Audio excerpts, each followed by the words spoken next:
Today I want to expand on this idea of strong sides and weak sides, and how it relates to the wider concept of rotations. This is most important for comps like Dive that want to spread out more, but you can apply this to pretty much every situation in the game. As you probably know, maps in Overwatch are generally split linearly into three rough areas. You've got left side, main, and right side. Sometimes it'll be three clear lanes, other times not so obvious, but it's pretty much always there.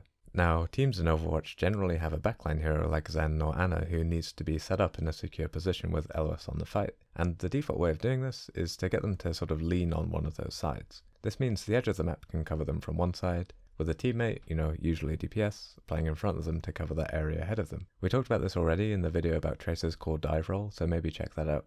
And finally, they can use this sort of large map distance to keep themselves safe from that other side. If any enemies do push it, it'll give them a lot of time to react. So we can see we've got one side with our main backline hero helping a teammate set up in a sort of aggressive covering position. This is going to be our strong side. The rest of the team is going to be dotted around, but mostly in main.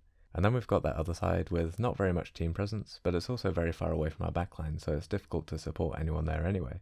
This, of course, is going to be our weak side. This is a really good way of setting up your backline, and we pretty much always see teams lean on one side of the map like this. Exact setups do differ, but this is the rough default.